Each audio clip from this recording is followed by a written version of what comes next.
Bonjour, donc nous allons continuer notre travail sur le livre Maths Initiation. C'est un wikibook. On est dans l'analyse 1, les fonctions vectorielles. Alors on a dessiné des fonctions vectorielles, on a dessiné la tangente. Et maintenant on va travailler sur le vecteur vitesse et le vecteur accélération.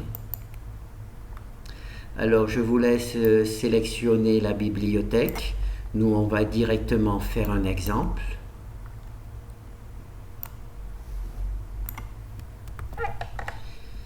Hop là. Alors, tout sélectionner. Donc FA, donc c'est bon, on peut sauver. Maintenant, il faut prendre le fichier principal.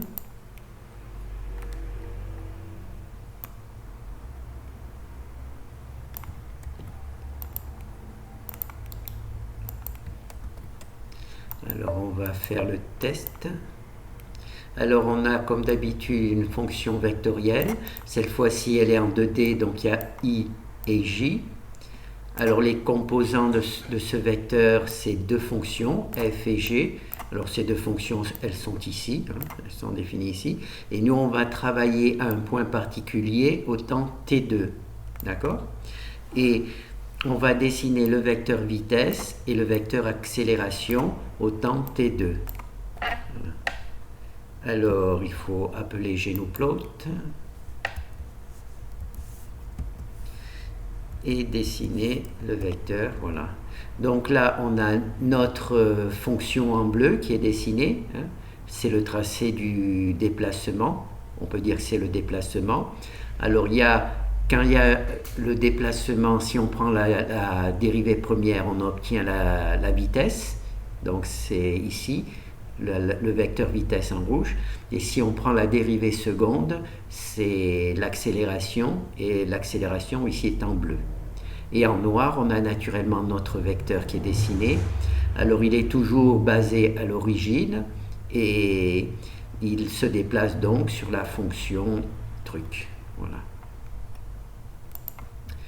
Alors je vais terminer ça. Maintenant on va voir la fonction qui dessine. Alors la fonction qui dessine, c'est celle-ci. Il rend naturellement f et g, les deux fonctions sur lesquelles on travaille. Il rend naturellement le temps t auquel on travaille. Là, ça contrôle les fonctions qui calculent la dérivée première et seconde. Ça permet d'avoir des valeurs proches. Et là, c'est pour contrôler le GNUplot, la fenêtre de GNUplot sur laquelle on travaille. D'accord? Alors, ici, on a donc notre commande plot qui va afficher le fichier ecurve, evector, enfin la fonction, le vecteur, le vecteur vitesse et le vecteur accélération. D'accord? Alors, ces fichiers, ils sont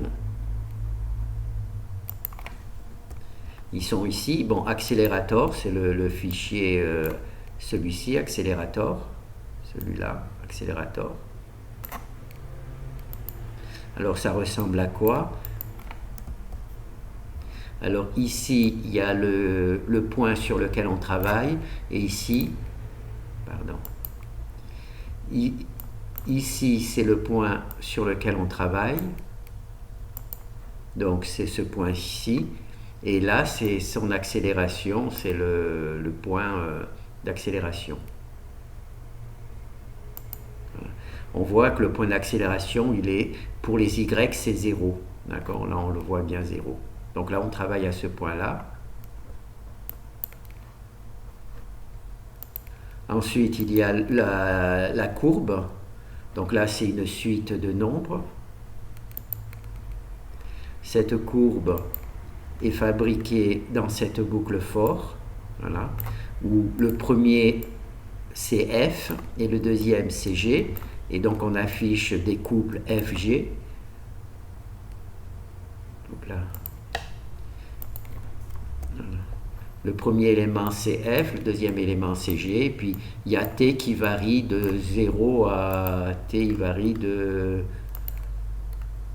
t varie de 0 à 4pi. Voilà. Et donc là, en passant de 0 à 4pi, eh ben, on dessine notre fonction.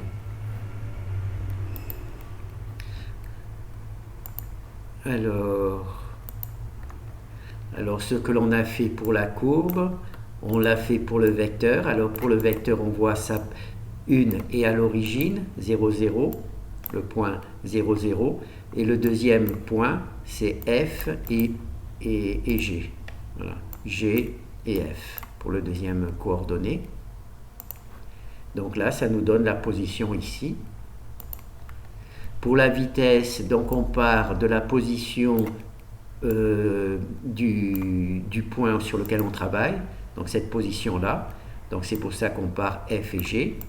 Ensuite, on ajoute à cette position F et G la dérivée première de F et la dérivée première de G pour obtenir ce point-là, le point rouge. D'accord ? Ça, c'est pour la vitesse. Et pour l'accélération, on repart de la position où on est, c'est-à-dire ici, l'image du point, et on ajoute à cette position la dérivée seconde, c'est xx, là c'est la fonction qui calcule la dérivée seconde pour f, qui calcule la dérivée seconde pour g, au point toujours t-value. Voilà. On calcule la dérivée seconde, et là ça nous donne cette valeur-là, c'est-à-dire la position du vecteur accélération. Voilà. Alors là, on a vu la fonction, on a vu le dessin, maintenant on va voir l'animation.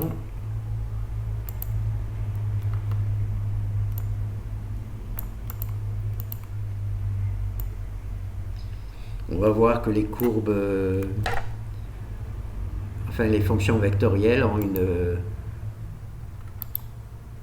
un truc un petit peu étrange. Donc on y va. Ah, par contre, il faut préparer GNUplot. Donc là, je mets la commande GNUplot pour aller plus vite. Alors là, je compile. Je vais voir GNUplot. Je fais return. Voilà. Et là, je lance l'animation. Alors, on voit ici, on arrive en bout de chemin. L'accélérateur devient de plus en plus petit et la vitesse diminue. Voilà. Alors là, la vitesse est grandie jusque-là, parce que l'accélération augmente. Là, on voit que l'accélération diminue, donc la vitesse doit diminuer. Non, voilà, là, elle est en opposé l'accélération en opposé, et la vitesse devient nulle. Et on repart dans l'autre sens. Voilà. Et à chaque fois qu'on arrive en bout, l'accélération est opposée à la vitesse, ce qui fait que la vitesse devient nulle. Voilà. Là, la vitesse devient nulle et elle repart dans l'autre sens. Voilà.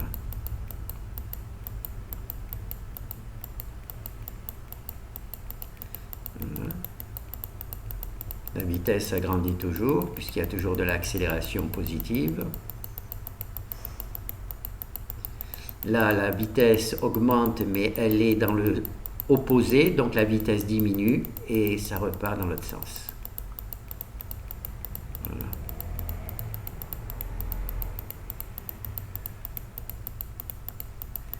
Et voilà, et puis là, ça s'arrête. Voilà. Donc, maintenant, il faut arrêter ce programme et on va continuer.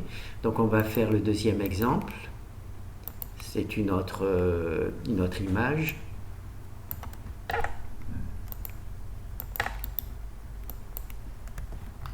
Alors là, c'est FB, donc il faut sauver au nom de FB, enregistrer sous FB. Normalement, on renomme pour éviter d'avoir trop de fichiers H, sauf si on en a besoin, mais là, on n'en aura plus besoin.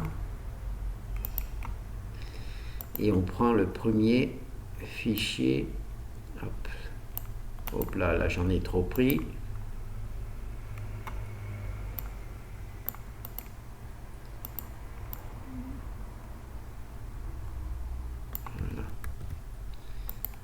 Voilà, donc là, ça va être le premier exemple. enfin le deuxième. Alors là, c'est une nouvelle, c'est toujours notre fonction vectorielle, toujours en 2D, I et J. Il y a deux fonctions, donc là, c'est deux fonctions nouvelles. Donc là, sinus, cosinus, on sait que c'est un cercle. Et là, on va travailler au temps T1. On va donc dessiner le vecteur vitesse, accélération au temps T1. Donc là, on peut fermer, puisqu'on a déjà chez nous plot, du premier exemple. Et voilà. Alors là, on peut se demander si vraiment elle est vraiment tangente. C'est parce que le cercle naturellement est déformé. Alors pour que le cercle ne soit pas déformé, vous appuyez sur 7, la fonction 7 de votre clavier. Et là, ça ramène l'image à un bon... Comment ça s'appelle? Pour que ça soit bien carré, quoi. Enfin, l'image est plus petite. Et là, l'image est plus grande, mais elle est déformée. Là, l'image est plus petite. Comme c'est un cercle, on voit que c'est pas déformé. Là, on voit que c'est bien tangent. Là, l'accélération, elle est bien perpendiculaire. Et naturellement, le vecteur, hein, il est caché puisqu'il y a l'accélération qui passe dessus. Voilà. Donc ça, c'est bon. On va voir l'animation.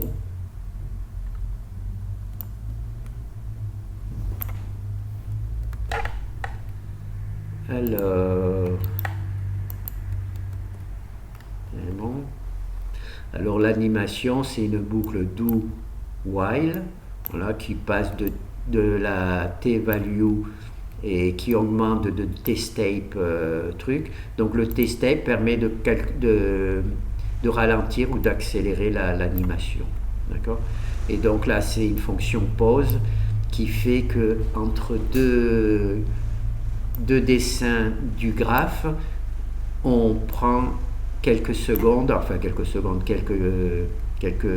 minutes, non, quelques microsecondes pour que l'image, pour que cette boucle ne tourne pas trop vite et qu'on ait le temps quand même de regarder. Donc là, on appelle exactement la même fonction, la fonction f et g, au temps t, et ça, c'est le contrôle de GNUplot.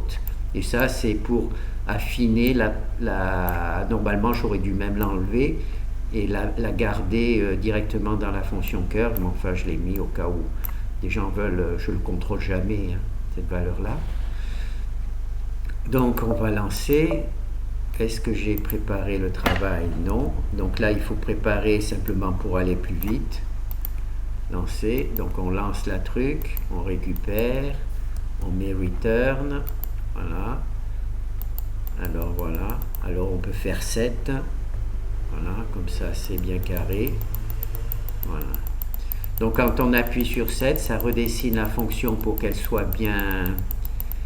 qu'elle corresponde... Ben, c'est déjà fini. Et ben voilà. Pour qu'elle corresponde bien à la forme réelle de l'objet.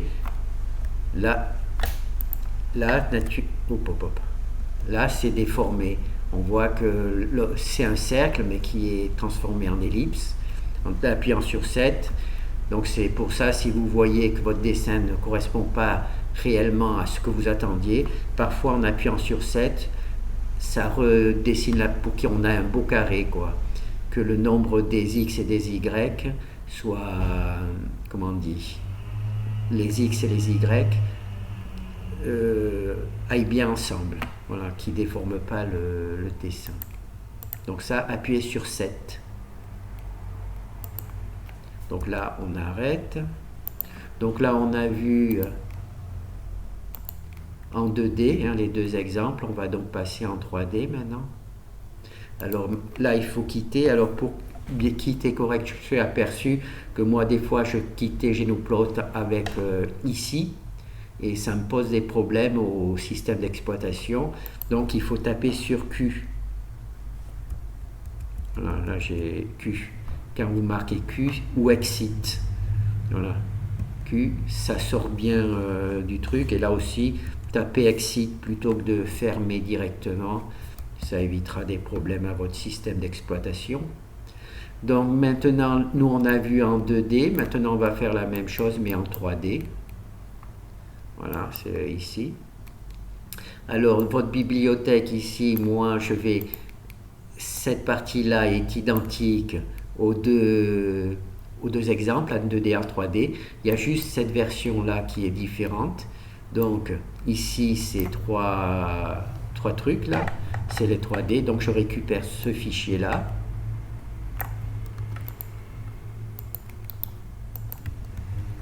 Et je le sauve au nom de ce truc-là.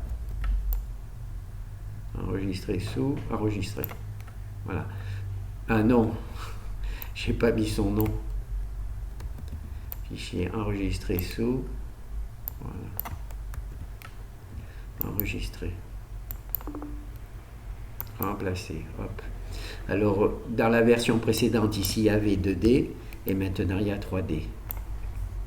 Alors là, il faut que je garde. Voilà. Il y a 3D maintenant.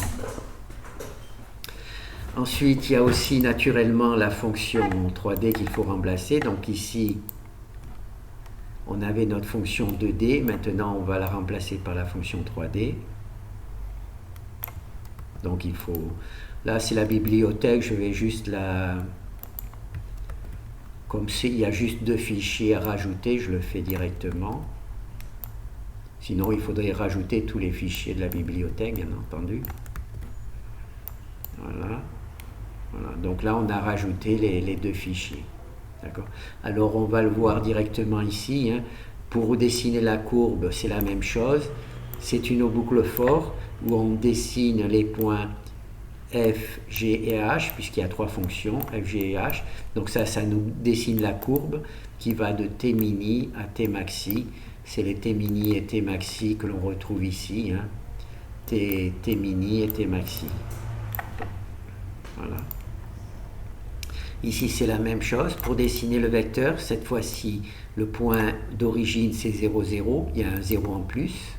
Et naturellement, il y a une fonction en plus pour dessiner le vecteur, puisque c'est f, g et h.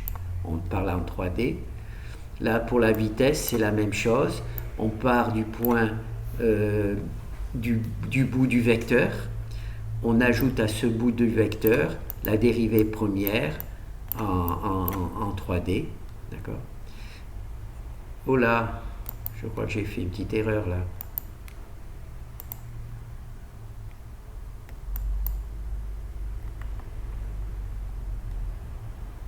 Oh oui, oh, bah ça marche comme ça. Ah oui, non, l'erreur que je me disais, c'est que comme on travaille avec 3 coefficients, normalement, il faudrait une autre version de la dérivée, mais en fait, il travaille que sur une fonction. Et la fonction n'a qu'un seul coefficient, c'est x, y, z. Donc là, on prend la dérivée première pour dessiner le vecteur vitesse, d'accord. Et là, on prend la dérivée seconde pour dessiner le vecteur accélération. On applique la fonction dérivée seconde à f, puis on applique la dérivée seconde à g, puis on applique la dérivée seconde à h, et on affiche ici f, g et h. Et le point de départ de ce vecteur, c'est naturellement cette valeur-là. Et on rajoute les dérivées secondes à la position du vecteur. D'accord. Alors là, maintenant, ça... non, il ne faut pas le fermer. Il faut que je récupère FA. Là, j'ai fait un peu brouillon, là, tant pis. J'aurais dû d'abord installer tout et truc. Voilà. Donc là, c'est FA. Il faut renommer. Voilà. Et maintenant, on va prendre le premier exemple.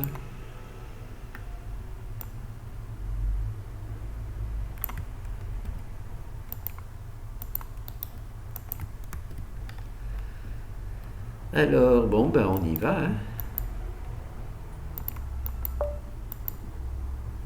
Alors, dans ce cas, aujourd'hui, maintenant, eh ben, ça fait des mots tout ça. C'est un vecteur en 3D, donc il y a 3 coefficients, I, J et K. D'accord. Donc, il dépend de 3 fonctions, F, G et H. Ces 3 fonctions sont ici. D'accord? Donc ça ressemble beaucoup à un cercle. Et comme c'est en 3D, ben, le cercle va être sous forme d'un Scooby-Doo. Non, pas un Scooby-Doo, une spirale. Alors on va travailler dans un cas particulier quand t est égal 4. Donc on va avoir la vitesse au temps 4, on va avoir l'accélération au temps 4 et on va avoir le dessin du vecteur au temps 4. Alors là il faut relancer GNUplot, j'aurais pas dû le fermer mais c'est pas grave. Voilà. Donc là c'est la position, voilà, c'est la position au temps 4. Alors il y a en noir, c'est le vecteur c'est le vecteur. En violet, c'est l'accélération. Et en bleu, et en rouge, c'est la vitesse. Donc on voit que le vecteur vitesse, l'accélération est constant. Donc ça veut dire que le vecteur vitesse sera constant. Il tournera de manière identique sur tout le truc. Et en règle générale, c'est vrai que quand on travaille sur un cercle, la vitesse, elle est, comment on dit, elle est perpendiculaire au truc. Alors bon, ça se voit pas trop là, mais voilà, c'est perpendiculaire au truc. Et là, je sais pas si ça marche. Non, ça ne marche pas. Le set ne marche pas en 3D. Donc maintenant, ce que l'on va faire, c'est la version animation. Voilà, on anime, check.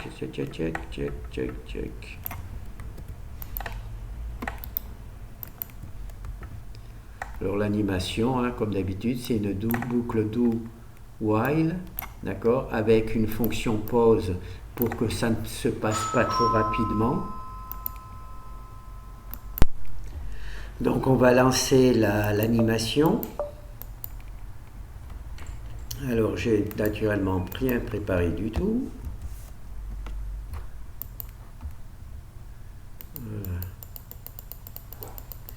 Donc on voit que les points, par exemple, sont écartés tous à la même distance sur la courbe. Ça veut donc dire que l'objet qui se déplace sur la courbe n'accélère pas ou ne ralentit pas.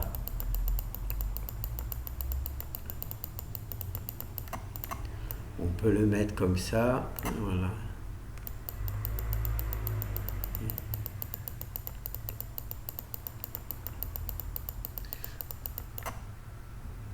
Alors il y a le vecteur en noir, l'accélération en violet et le vecteur vitesse au point T, tout ça, en rouge.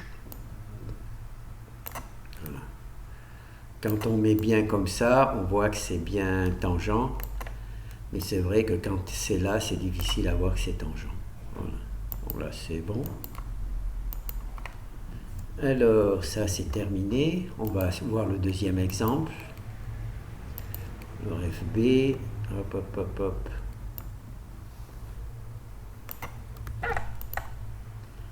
Oui, j'ai pas choisi des bons exemples.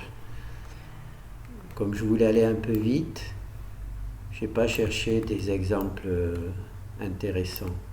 Bon, enfin, ils fonctionnent, c'est l'essentiel. Bien entendu, l'intérêt de ce travail, c'est de pouvoir mettre de nouvelles fonctions et voir comment les choses se passent.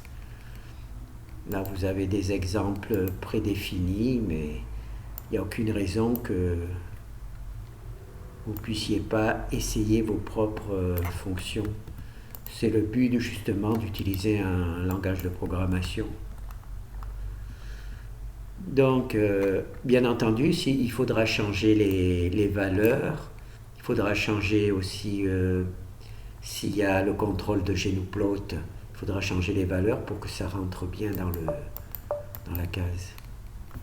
Donc là, c'est une nouvelle fonction. Hein. C'est une fonction vectorielle toujours en fonction de i, j et k, avec 3 fonctions pour les coefficients, f, g et h. Donc là, c'est une variation. On travaille au point 7, et donc on va la dessiner. Voilà, c'est celle-là. Je l'ai pris juste parce que c'est une boucle fermée. C'est une boucle fermée, donc on est dans le 3D. Hein. On est dans le 3D. Voilà.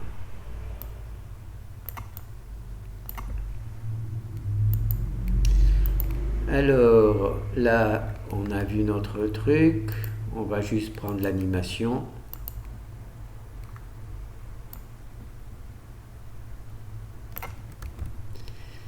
Alors, on récupère ici. Alors, ici, il y a bien B. Ici, il y a B. Ici, il y a B. Donc, tout va bien. On va préparer pour lancer GnuPlot. Pardon. Là, on va lancer tic, tic, tic. GnuPlot. Voilà. Alors, ce que je vais faire, c'est la mettre comme ça.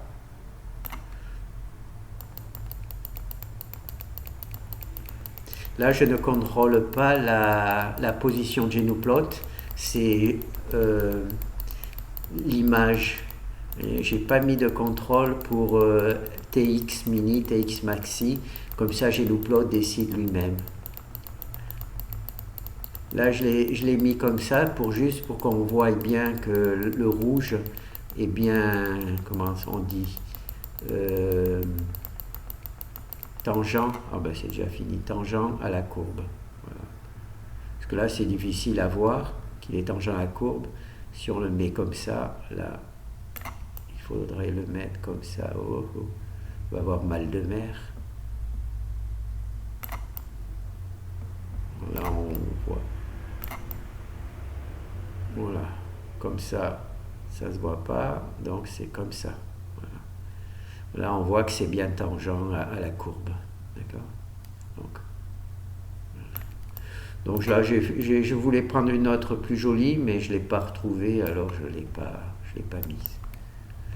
Bon, ben voilà. Donc on a vu notre. Alors là, encore une fois, pour éviter d'avoir des problèmes, au lieu de fermer GnuPlot à partir de là, utilisez Q. Ça fait partie des commandes de GnuPlot. Ça permet de sortir correctement. Et là, il faut taper Exit. Voilà, comme ça on ferme correctement. Donc il n'y a rien de particulier. Hein. Il y a juste... Oh bon, on va prendre les dieux. Voilà, comme on a les deux. Alors c'est le même principe pour les deux. Alors celle-là, en 2D, il travaille avec 2 fonctions. En 3D, il travaille avec 3 fonctions. Voilà. Ici, on dessine la courbe. Il y a 2 paramètres. Pourquoi? Parce qu'on est en 2D, F et G. Ici, on dessine la courbe aussi. Il y a 3 paramètres. Pourquoi? Parce qu'on est en 3D. Donc c'est F, G et H. C'est exactement, il suffit en fait de rajouter un paramètre pour avoir, et c'est exactement les mêmes fonctions. Donc là c'est pour la courbe, pour le vecteur ici en 2D il y a 2 composants. Voilà. Il y a le 0 pour l'origine et puis la position ici F et G. Et là naturellement avec le 3D il y a 3 composants et il y a 3 fonctions F et G, F, G et H, c'est les coordonnées. Alors pour la vitesse, c'est la même chose. Hein, la vitesse, c'est la même chose. Alors il faut poser d'abord la queue du vecteur sur le point F et G. Hein, le point F et G. Je ne sais pas si je peux le récupérer. Non, je ne peux pas le récupérer. Je peux pas le récupérer. Donc le point F et G, ben, on va quand même essayer de le récupérer. Voilà. Bon ben voilà, on va prendre ça. Ça, on ferme, hop. Voilà. Il faut poser l'origine du vecteur vitesse sur le point ici, hein, c'est le point, le bout de du vecteur déplacement, et il faut y rajouter à ce, voilà, là on a le vecteur de position, il faut y rajouter la dérivée première de ce travail. Donc là, la dérivée première, ça va nous donner ce deuxième bout, qui est qui va nous permettre de tracer le vecteur vitesse. Pour le vecteur accélération, c'est la même chose.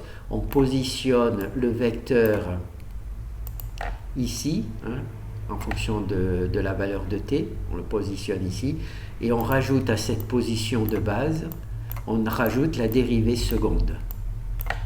On rajoute la dérivée seconde, et ça nous donne cette valeur-là. Et donc, en allant de là à là, ça nous trace notre vecteur vitesse.